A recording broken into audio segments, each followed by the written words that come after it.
Welcome back to Hetalia Fic Reads, where we are currently reading Danish Slaughterhouse. Chapter 2, A Chill Up His Spine. I can't wait to see this for myself, Tino chimed giddily, the only one of the group bouncing excitedly in his seat. Yes, love, we know, Berwald replied, a bit of amusement hidden in his usual monotone drawl. The 4 Nordic nations, and Peter, were clustered together in the Copenhagen airport's terminal, waiting for their scheduled ride after a long and tiring flight, in which Tino wouldn't shut up about the day ahead. Berwald wouldn't stop staring at Tino as if he really was interested in Tino's chatter, instead of the nudity under his clothes. Peter wouldn't stop whining about the airplane's lack of milkshakes and kicking the seat in front of him, and Emil wouldn't stop blasting that damn rock music in his ears for 2 seconds to keep up a conversation with Lucas, let alone address him respectfully as Big Brother. Now they sat on the cold, plastic benches, surrounded by the bustle of Danish civilians rushing to their destinations or flight, reconnecting with family and friends, or sitting around for their rides as well. The group had nothing to do, except for Emil, who still had his earbuds jammed into his ears and was now bobbing his head and playing an air guitar.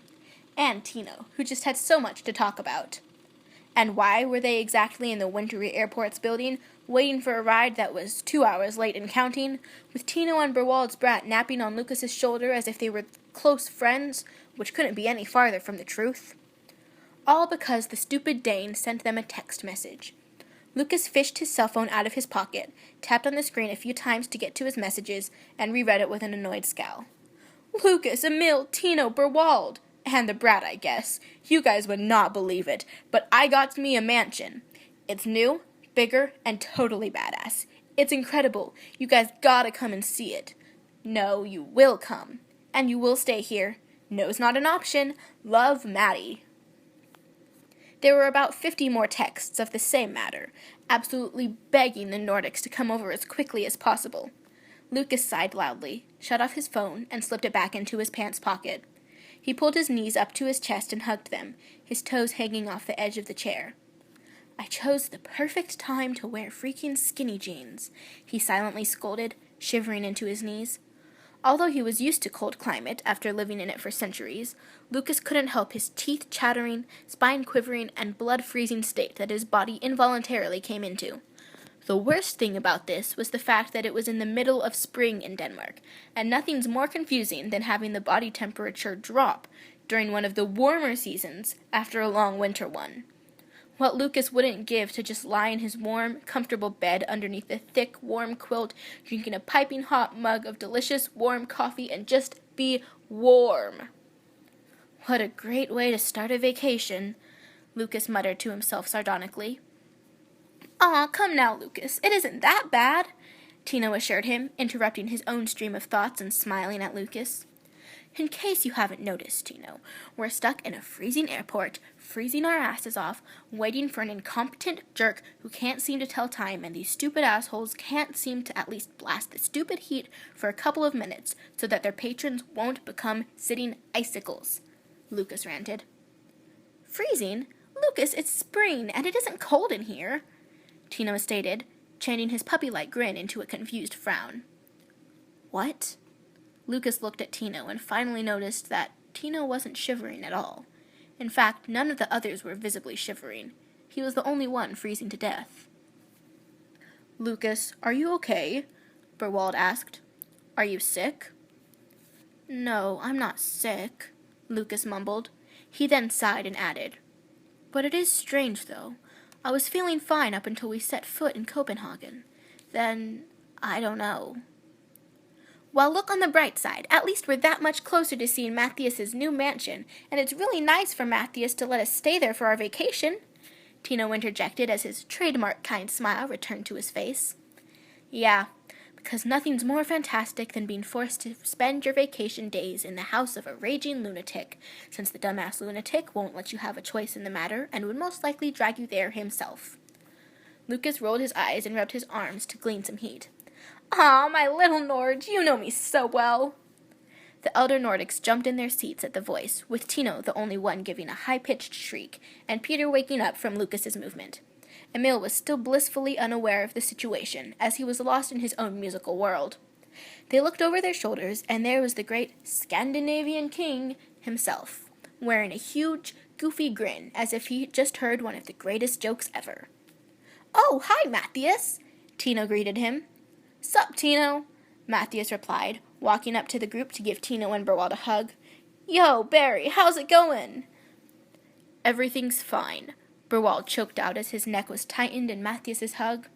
"And don't call me Barry." "Is there any way that we can save the greetings and merriment for later? Because right now, my balls are going to fall off from the lack of heat in here," Lucas said as he stood up. "Lack of heat?" Matthias repeated the phrase in confusion. He tilted his head to the side.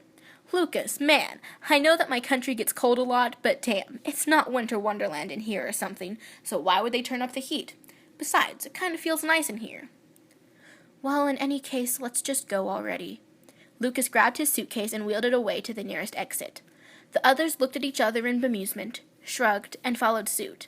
Berwald carrying the still groggy Peter over his shoulder, Tino grabbing Peter's suitcase, and Matthias slapping Emil's shoulder to get his attention and get him moving. The group stepped outside and waited for Matthias to bring his ride up to them. When he drove up in the vehicle to where they stood, everyone except Berwald gaped in shock and then burst into a fit of snickers. Matthias rolled down his window and stuck his head out. "What is it that's so funny to you guys?" "Matthias, a minivan?" Berwald said in disbelief, gesturing to the silver-painted minivan. "What's wrong with it, Barry?" "Berwald, and nothing's wrong if you're a soccer mom wannabe." "Hey, don't be making jokes at my expense. I had to get this piece of shit so your luggage can fit in one trip," Matthias whined. He then smirked. "Besides, it's the new, spacious 2014 model, if you guys haven't noticed, a gift from Ludwig himself." "Wow, well look who's well ahead in the game," Tino said. "But I can't help but wonder why Ludwig would give you such a model in a way early time." Because we're bros now, and he was cool enough to—" "Hello? Freezing Nation over here, a freezing nation who'd like to get some warmth ASAP before I die, and my people will be left with no land," Lucas interjected as he bounced on his toes. Fine. Matthias rolled his eyes and raised his window. He pressed a button under the steering wheel to unlock the trunk. The group hurriedly dumped their luggage into the trunk and shuffled into the car, with Tino securing the seatbelt over the sleeping again Peter's torso, and Berwald taking up the passenger seat at Matthias's whiny begging. It hadn't even been 5 minutes since Matthias started the departure from the airport, when Lucas groaned through chattering heat. "Matthias, turn the heat up already." "Norge, what's your problem?" Matthias said as he turned the dial to increase the heated air in the van. That was a question Lucas wanted to know for himself. It was all strange to him. He shouldn't be freezing at all, as a Scandinavian country who was pretty much born with anti-freeze in his blood. Yet somehow, he's the only one feeling like he's trapped in an iceberg, and during spring of all seasons. He wasn't sick. He knew for sure. Otherwise, Tino's maternal instincts would have kicked in a long time ago, and Tino would have trapped Lucas in a cocoon of blankets and drowned him in all sorts of soups and medications. It still creeps Lucas out how Tino was able to sense when a Nordic, or anyone else really, is sick without any mention of it. And even the van's heat wasn't able to help cease the chill in his body. Lucas pulled his knees up to his chest and hugged them again, resting his cheek on a knee to look out the window. He watched the scenery pass by, trying to distract himself from his rapidly decreasing body temperature by taking in the succession of antique shops, bakeries, small houses, and chic apartments. "Hey, didn't you used to live in that apartment back there?" Lucas asked nonchalantly. "What? Oh yeah, haven't even noticed it," Matthias replied. He rolled down the window to lean out of it and waved to the apartment building, causing the car to swerve a bit. "So long, sucker," he hollered. "Matthias, damn it, stop screwing around and roll up your damn window." Lucas kicked Matthias's armrest and shivered even harder after a gush of wind blew on him. He curled tighter into himself and ignored the heavy stares from the other Nordics, even Emil, who heard him shouting through his earbuds. Matthias sat back down in his seat as he laughed at Lucas. "Dude, you need to chill already." "In case you haven't noticed, I'm chilled enough, thank you," Lucas spat. He then squinted his eyes and thought. You were just using a stupid pun, weren't you? Ha! A little slow on the know, aren't we, my bro? Shut up immediately. The rest of the trip went by in silence, and soon Tino fell asleep in the back row of seats with his arms wrapped around Peter. In the seat next to Lucas, Emil's head bobbed lazily. Lucas gave a small smile as Emil's eyes finally fluttered shut, and a light snore escaped his lips. Feeling giddy, Lucas gave in to the growing temptation and reached over to Emil. He gently stroked Emil's cheek and tucked a lock of hair behind his ear, his grin widening when he noticed that Emil's cheeks flushed pink and his lips tugged up into a small, dreamy smile. Matthias coughed something as he watched Lucas in the rearview mirror. "What was that?" Lucas asked him. "Pedo," Matthias drawled out, slowly and loudly. "Didn't I tell you to shut up?" Lucas snapped as he pulled away from Emil and curled up again. He went back to looking out of the window and noticed that the passing scenery became less buildings and businesses, and more small houses and trees. Lots of trees. "Matthias, where is this mansion of yours exactly?" Just around the beginning of Copenhagen's forest, right in front of this beautiful large pond. I swear, Nord, you're going to love it. You too, Barry." "Berwald." "Whatever." Matthias's prediction was slightly true. It was true that Lucas and Berwald fell in love with the mansion and its surrounding area, and it showed in their captivated gasps as it came into view.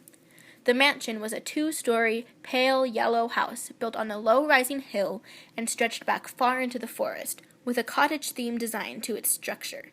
At the foot of the mansion's hill was a large, clear, sky-blue pond that reflected the sunlight in an amazing spectacle of diamond-like illumination. The pond was surrounded by an array of flowers, most of them Lucas recognized as morning glories, camomiles, lilies, and impatiens.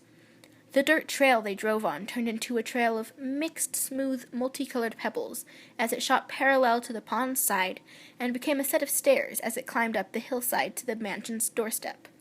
On the side of the mansion was a marble balcony which, despite being made of a pale blue marble and of a French fashion, went perfectly well with the rest of the mansion. It was all mesmerizing. The problem was that as the landscape came into view, Lucas's body temperature dropped immensely. As Matthias rode along the trail and swerved the van into a park in the damp forest grass next to it, Lucas was wringing the blood out of his legs as he hugged them tighter and tighter. His whole body was a spastic mess, and he had to clamp his jaw shut so that his teeth wouldn't gnash into fine enamel powder. "Okay, everyone, we're here. Wake up now and get the hell out of this van," Matthias yelled jokingly over his shoulder.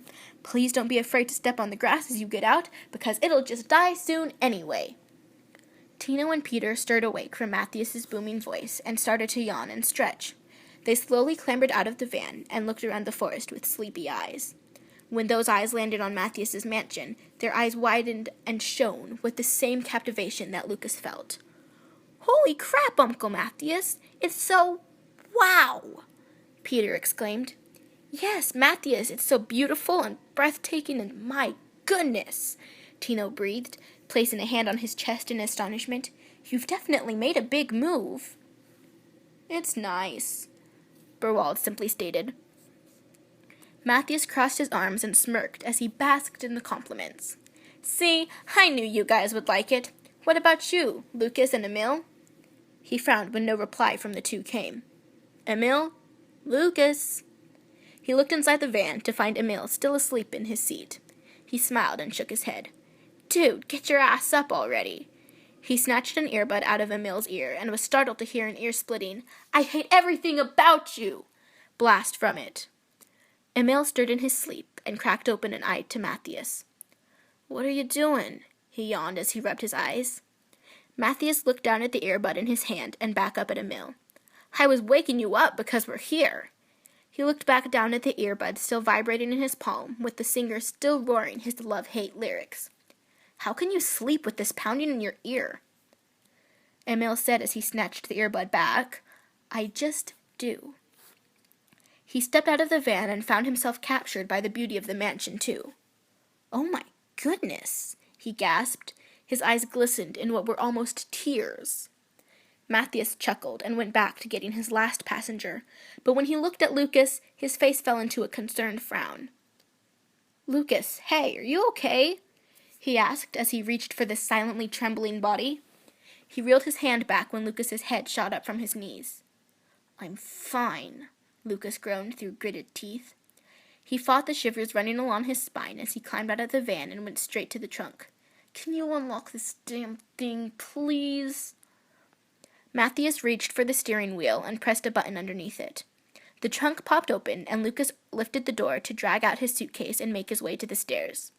Like at the airport, the others followed Lucas's actions and wheeled their luggage up the stairs behind them, while at the same time taking in the mansion's exterior. Lucas's body was slowing down with every step he took to the ebony double doors, as if his very limbs were actually freezing in place. It wasn't until he collapsed at the doorstep, his heart feeling as if it was filling up with icy water, that he allowed himself to consider that maybe there was something wrong with him. He was still awake, but his body wouldn't move, and his mind was dizzy as if it was being tugged back and forth. He was fully aware of Matthias shouting his name and picking him up. Someone, most likely Tino, rushed up to take Matthias's key and opened the doors for them all. Lucas was aware that, even though it wasn't coming from his mind, his mouth was stuttering. You can't. You can't. It's not safe. It's not safe." Matthias stepped inside the house, with Lucas panting and quivering heavily in his arms. In that instant, Lucas felt some strange phenomenon take place in his psyche.